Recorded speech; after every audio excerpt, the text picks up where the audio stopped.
Olá pessoal do canal Brasil Notícias, estamos de volta trazendo mais informações para vocês. Eu sou Rio Gley Fagundes, hoje é dia 25 de dezembro de 2019, Feliz Natal para todos.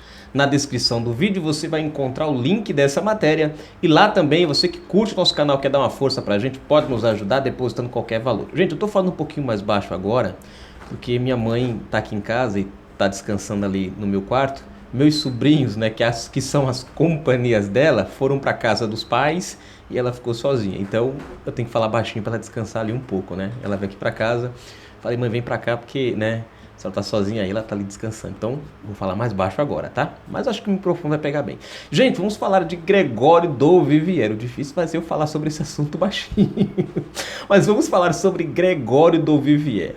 O cara aqui em cima de um palanque é macho até a tampa, mas diante da PF afinou, se acovardou, cantou pianinho, menino. Se inscreve, comenta, compartilha, daquele like maroto, aperta aí o sino das notificações ao se inscrever e vamos que vamos. Olá.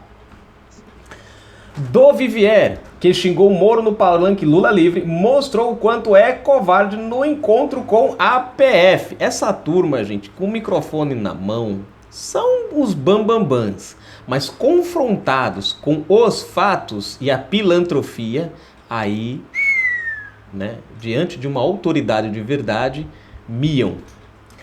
O sujeito num palanque, cercado de militontos, faz e acontece, xinga, difama e afronta. É o tal do Gregório do Vivier, um humorista sem graça e um ativista sem escrúpulos. Flagrado em conversa com hackers, o pilantra afinou na presença da Polícia Federal. Bom, deixa eu pular isso aqui, né? O jornalista Augusto Nunes, sempre cirúrgico e este sim verdadeiramente corajoso, definiu a situação do Vivier. Tão agressivo nos discursos de palanqueiro do PT, tão atrevido ao invocar o direito de ofender a religiosidade alheia, o do Vivier beligerante sumiu assim que a Polícia Federal apreendeu... peraí, deixa eu voltar aqui... Aqui, sim. Sumiu assim que a Polícia Federal apreendeu do palavrão sórdido. Entrou em cena o...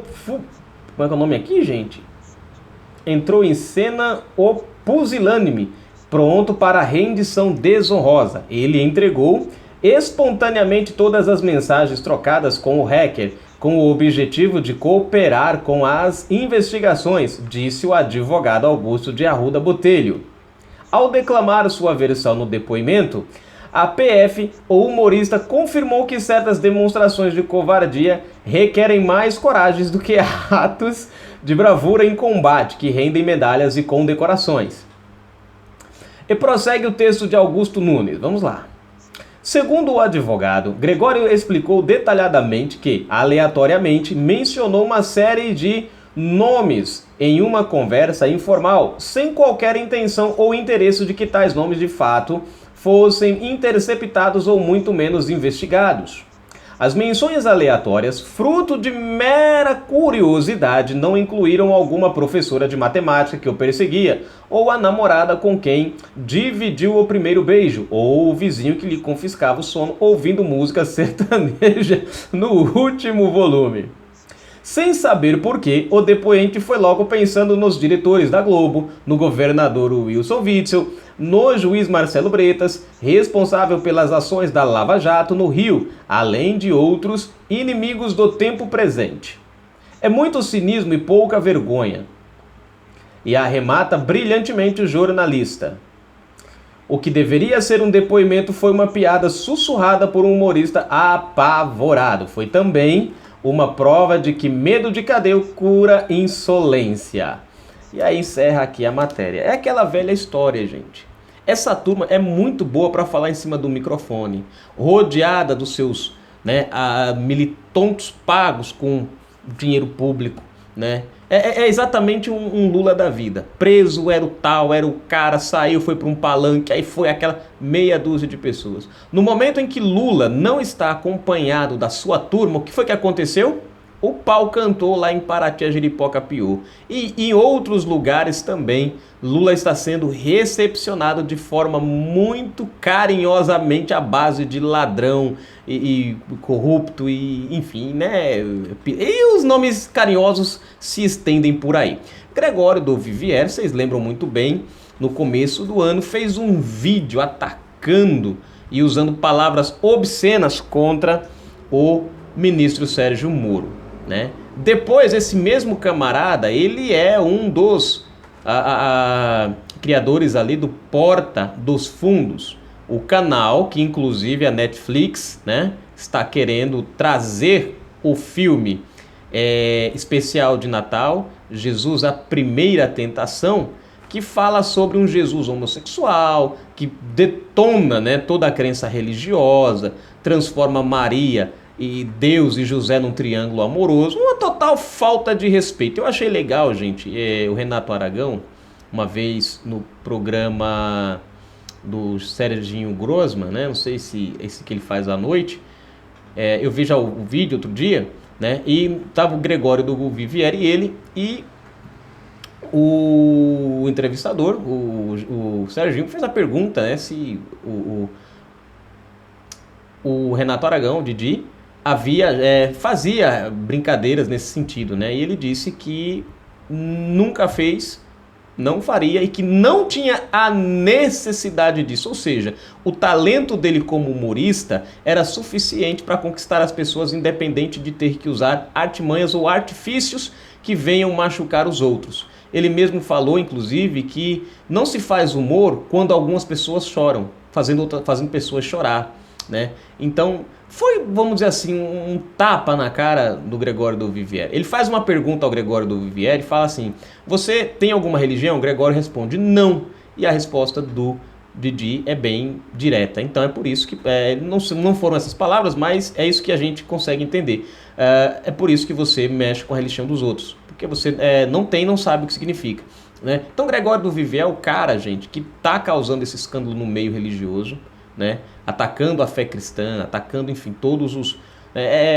não é à toa que ele defende, né, o governo Lula, o governo Dilma, né? A gente viu aí na questão do Gui Museu, a gente viu a questão não foi a Daniela Mercury, meu Deus, que foi lá no Garanhuns junto com Johnny Hook, Jesus, eu sou gay, Deus é gay, Jesus é gay, aquela coisa toda, aquela palhaçada toda, né? Enfim, são essas pessoas que são justamente esses defensores da esquerda, né? Os defensores, os que dizem que respeitam os direitos. Você vê esse cara aqui, diz um humorista, isso aqui não é um humorista, né? Você pega, por exemplo, já teve brincadeiras de humor dos Trapalhões com a religião? Teve, gente. Mas dá uma olhadinha como é que eles tratam a religião no humor e a forma que o Gregório do Vivier trata a religião no humor. Você tem lá a Arca de Noé, outro dia eu estava vendo, eles fizeram um especial da Arca de Noé. Gente, é uma deturpação que não tem tamanho. Né? Você pega o humor dos Trapalhões com temas religiosos, é engraçado e é uma brincadeira sadia. É uma brincadeira sadia. Não tem ofensa, não tem ataques, não tem desrespeito. Sabe? É uma coisa limpa. Isso a gente respeita. Agora, o que o pessoal do Gregório fez foi o quê? Uma deturpação, né? E aí esse camarada, que é o Bambambam, o Teco-Teco do Reco-Reco do Balacobaco, né? Foi enquadrado pela PF. E aí o menino afinou. O menino, né? Deixou aquela retórica brava, virada no giraia, no trem da bala, não sei da onde, né? Deve ser da estatal do trem bala, enfim. E entregou conversas. E o papinho, a desculpinha dele é aquela: não, gente, porque eu citei os nomes aí, mas foi sem querer querendo, era só um papo de comadre, a gente tava conversando, e por acaso eu falei, mas não tinha nenhuma intenção. Quer dizer, aquela tentativa de disfarçar o óbvio, né? Então tá lá. Ele foi levado, né, entregou tudo direitinho. Aos poucos, gente, aos poucos a pilantrofia tá sendo desvendada do The Intercept, né? Você vê que engraçado. Você tem envolvida aí Manuela Dávila, Gregório do Vivier, o próprio Glenn Greenwald. Cara, você dizer pra mim que isso não foi uma armação, não entra na minha cabeça, não. Porque tem muita gente da esquerda envolvida nessa história. Se fosse uma armação, ou se fosse um fato real, isso envolveria no máximo o quê? Os hackers e mais uma ligação com o Denter. Não, você vai vendo aí que tem um monte de gente. Ele acabou de entregar um celular. A Manuela entregou o celular, aonde também estão, né, sendo periciados. Ele entregou as conversas ali também. Então o envolvimento dessa turma, gente, não é à toa, não. Desculpa, mas eu não compro essa retórica de alguns esquerdistas que até vem aí dizendo: eita, o Gliglialdo é um jornalista, é muito bom investigativo, quem dera, ele não tá pensando em dinheiro, ele não tá, se ele apoiasse o mecanismo. Cara, acorda pra vida. O The Intercept recebeu mais de 240 milhões de reais do Jorge... É George Soros o nome do cara lá? Esse cara é quem, afinal de contas? Esse cara, em 2013, deu ao The Intercept o que o governo Lula não poderia dar. Era muita grana, mas eles ganharam. Então, quer dizer, você dizer pra mim que essa turma... O Jorge Soros é de esquerda, gente. Você dizer pra mim que não tem... E outra, o Telegram, gente. De quem é o Telegram? Junta 2 mais 2 é 4. Né? Eu sei que muitos vão fazer 2 mais 2 vai dar 5, ou 3, não sei. Mas, se você for bom de conta, 2 mais 2 vai dar 4 e vai dar certinho de quem é o Telegram, as mensagens vazadas, tudo direitinho da Intercept. E aquela coisa toda, né? Recebeu dinheiro de quem, hackers, blá, blá, blá. Enfim, o pau tá cantando, a giripoca tá piando. E eu tô falando baixinho. Gente, falar baixo assim é meio ruim, viu? Mas a gente continua por aqui. Espero que vocês tenham entendido tudo que eu passei pra vocês. Canal Brasil Notícias, a gente volta a qualquer momento com mais informações. Fui, galera!